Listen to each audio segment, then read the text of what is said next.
Ya pemirsa, kita ke hot news yang pertama, proyek gagal habiskan anggaran jumbo. Facebook yang kini bernama Meta pernah meluncurkan proyek ambisius bernama Metaverse.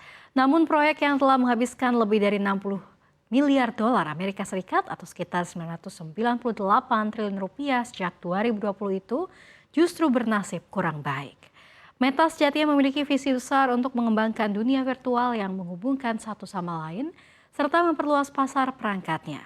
Namun laporan terbaru menyebutkan perusahaan akan memangkas anggaran proyek tersebut hingga 30% untuk rencana tahun 2026. Pemangkasan anggaran ini juga disebut kemungkinan mencakup PHK dengan proses pemangkasan karyawan yang bisa dilakukan paling cepat Januari 2026 mendatang. Hingga kini Meta belum memberikan komentar terkait isu ini. Proyek Metaverse milik Meta berada dalam divisi Reality Labs, unit yang juga mengembangkan headset mixed reality Quest, kacamata Ray-Ban, serta kacamata augmented reality masa depan.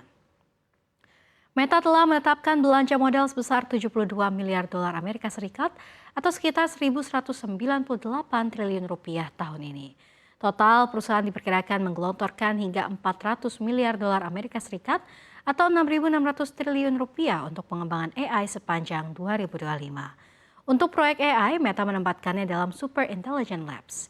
Bos Meta Mark Zuckerberg turun langsung memimpin dan memburu talenta-talenta terbaik, termasuk dari sejumlah startup. Ia bahkan disebut menawarkan paket gaji mencapai jutaan dolar untuk menarik kandidat bergabung ke Meta.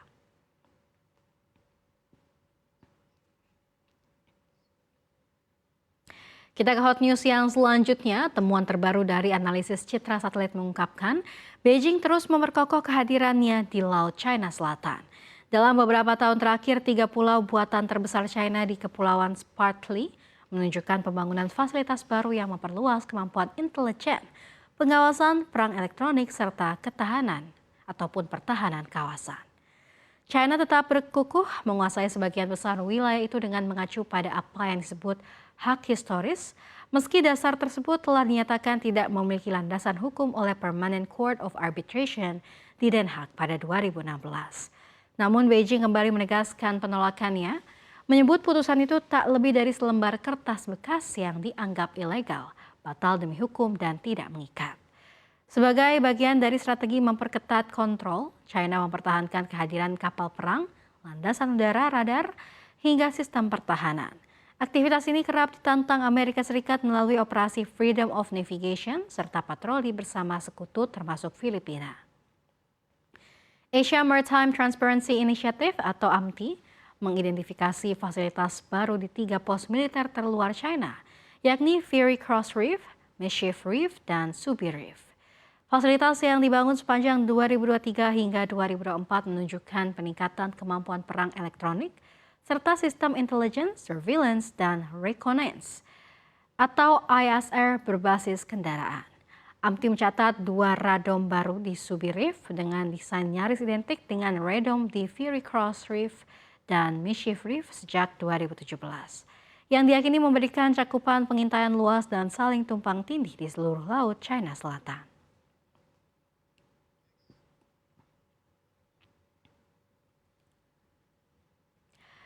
Personel dan peralatan militer Amerika Serikat mendarat di Puerto Rico pada Jumat 5 Desember 2025 sebagai bagian operasi yang terus berlangsung di kawasan Karibia.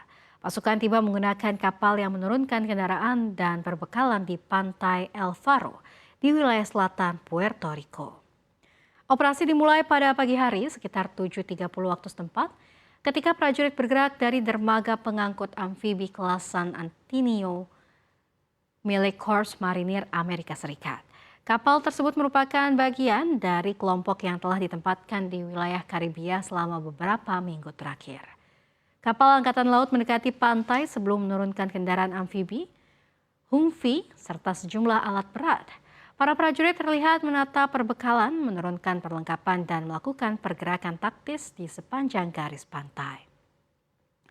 Marinir AS juga mendirikan tenda di pantai.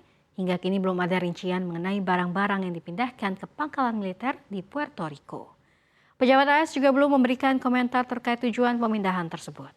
Pendaratan ini terjadi di tengah langkah Amerika Serikat memperkuat kehadiran militernya di Karibia setelah sebelumnya mengarahkan pesawat, kapal angkatan laut, dan tambahan personel ke wilayah tersebut dalam beberapa pekan terakhir.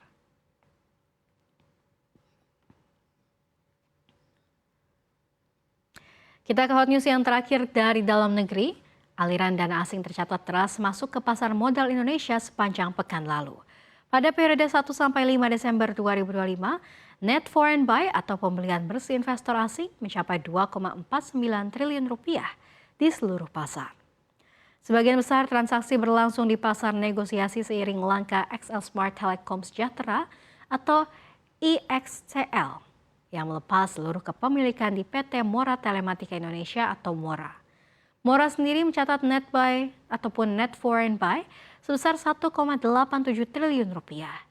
EXCL menjual 4 miliar 331 juta 835.710 saham Mora dengan harga Rp432 per saham.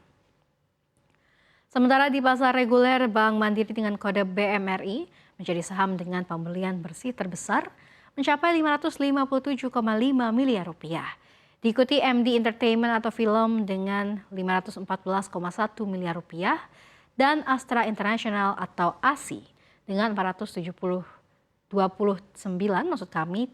miliar rupiah. Mengutip data Indo Premier, 10 saham dengan net foreign buy terbesar sepanjang pekan lalu yaitu Mora, BMRI, Film, ASI, IMPC, UNTR, CBDK, Koin, PTRO, dan ENRG. Di saat bersamaan indeks harga saham gabungan atau IHSG naik 1,46% ke level 8.632,76. IHSG bahkan sempat menyentuh rekor tertinggi sepanjang masa pada Kamis 4 Desember 2025. Namun rata-rata nilai transaksi harian justru turun 29,61% menjadi 21,34 triliun rupiah dibandingkan pekan sebelumnya.